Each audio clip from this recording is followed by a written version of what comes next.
Hello বন্ধুরা, welcome to my channel গল্প ঝুরি। থ্রিলার গল্প শুনতে ভালোবাসেন কারা কারা? আজকে কিন্তু আমি আপনাদের জন্য একটা ভয়ানক উত্তেজনায় ভরা থ্রিলার গল্প নিয়ে হাজির হয়েছি। আজকে গল্পটি প্রথম পর্বটি আপনাদের শোনাব। তাহলে চলুন দেরি না করে ঝটপট শুরু করি গল্পের প্রথম পর্বটি।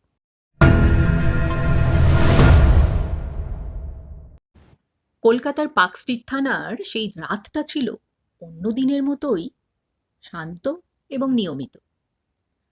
সাব ইন্সপেক্টর অনিরুদ্ধ সেন ডিউটিতে ছিলেন।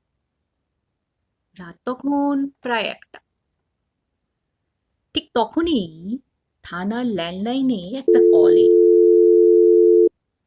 একটা মেয়ে কাঁপা গলায় বলে উঠল, হ্যালো, এটা কি পুলিশ স্টেশন? অনিরুদ্ধ বললেন, হ্যাঁ, বলুন। আমাকে আমাকে বাঁচান। কেউ আমাকে ফলো করছে। তা আপনি এখন কোথায় আছেন? আমি আমি একটা ক্যাবে আছি। ড্রাইভারটা অদ্ভুত আচরণ করছে। সে বারবার রিয়ার ভিউ মিরারে আমার দিকে তাকাচ্ছে। অনিরুদ্ধ দ্রুত নোট নিতে শুরু করলেন। আপনার নাম? ঋতিকা। লোকেশন? আমি ঠিক জানি না, কিন্তু আমরা বাইপাসের দিকে যাচ্ছি। আমার এই রাস্তার আসার কথা কিন্তু ছিল না। অনিরুদ্ধর অভিজ্ঞতা বলছিল কিছু একটা ভুল হচ্ছে। আপনি শান্ত থাকুন, ফোন কেটে দেবেন না। ক্যাবের নাম্বারটা বলুন। ঋতিকা জানলার বাইরে তাকিয়ে নাম্বারটা পড়তে গেল। WB04 2। হঠাৎ ফোনে একটা শব্দ, ধাপ।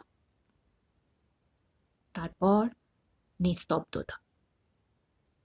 ফোন কলটা কেটে গেল। অনিরুদ্ধ তখন সঙ্গে সঙ্গে কন্ট্রোল রুমে খবর দিলেন। শুরু করতে বললেন নাম্বার ট্র্যাকিং এর কাজ। নাম্বারটা পুরো না হলেও আংশিক তথ্য দিয়ে সম্ভাব্য ক্যাবগুলো ট্র্যাক করা শুরু হলো। আরেকটা বিষয় তার মাথায় ঘুরছিল। ঋতিকা বলেছিল সে ভুল রাস্তায় যাচ্ছে। মানে এটা শুধু সন্দেহ নয়, সম্ভবত অপহরণ। অনিরুদ্ধ আরও একটা জিনিস লক্ষ্য করলেন, কল লগে কলটা এসেছে একটা প্রিপেড নাম্বার থেকে, কিন্তু তার আগে ওই নাম্বার থেকে মাত্র একটাই কল করা হয়েছিল। কাকে?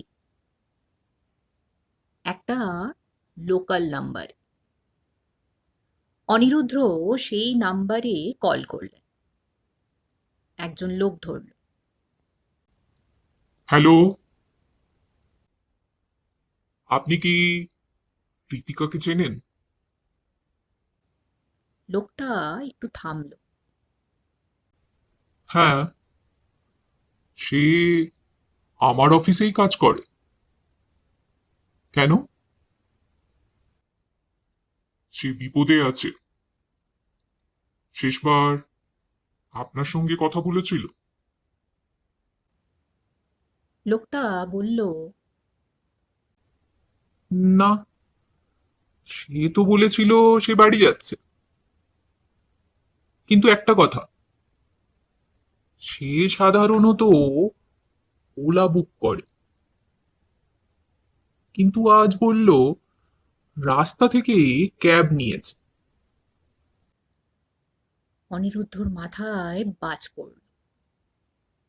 রাস্তা থেকে ক্যাব, মানে তো আনরেজিস্টার্ড গাড়ি। অনিরুদ্ধ বেশ চিন্তায় পড়ল। এদিকে কন্ট্রোল রুম থেকে খবর এলো গত 1 মাসে ওই এলাকায় 3 জন মেয়ে নিখোঁজ হয়েছে। সেই 3জনই রাতে একা ছিল। আশ্চর্যের বিষয়, 3জনই ক্যাব নিয়েছিল। এটা কোনো আকস্মিক ঘটনা না, এটা সিরিয়াল প্যাটার্ন। হঠাৎ কন্ট্রোল রুম থেকে আর একটা আপডেট। একটা টোল প্লাজার সিসিটিভিতে সন্দেহজনক একটা সাদা ভ্যান দেখা গেছে, যার নাম্বার আংশিক মিলে যাচ্ছে ওই ক্যাবের নাম্বারের সাথে। সময় ঋত্বিকার কলের 10 মিনিট পর। লোকেশন শহরের বাইরের একটা ইন্ডাস্ট্রিয়াল এরিয়া।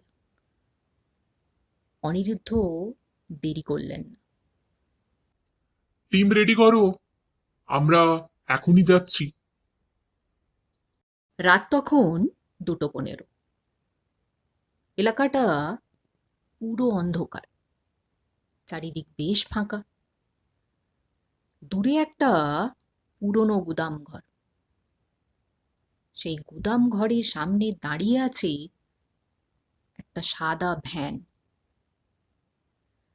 অনিরুদ্ধ ফিস ফিস করে বললেন, সবাই সাবধানে। তারা ধীরে ধীরে ভেতরে ঢুকলো। ভেতরে একটা ক্ষীণ আলো জ্বলছে, আর তারপর একটা শব্দ। বাঁচাও! গলাটা কার জানেন? ঋতিকা। ঋতিকা তাহলে কোন বিপদের সম্মুখীন হয়েছে তা জানতে হলে গল্পটি পরবর্তী পর্বটি আপনাদেরকে অবশ্যই শুনতে হবে। তার আগে আজকের পর্বটি যদি আপনাদের ভালো লেগে থাকে তাহলে অবশ্যই একটি লাইক করবেন এবং শেয়ার করে বাকিদেরকে শুনতে সাহায্য করবেন। আর নতুন শ্রোতা বন্ধুরা চ্যানেলটিকে সাবস্ক্রাইব করতে ভুলবেন না। তাহলে হাজির হচ্ছি গল্পের 2য় পর্ব নিয়ে খুব শীঘ্রই। ততক্ষণের জন্য সবাই ভালো থাকবেন এবং সুস্থ থাকবেন। নমস্কার।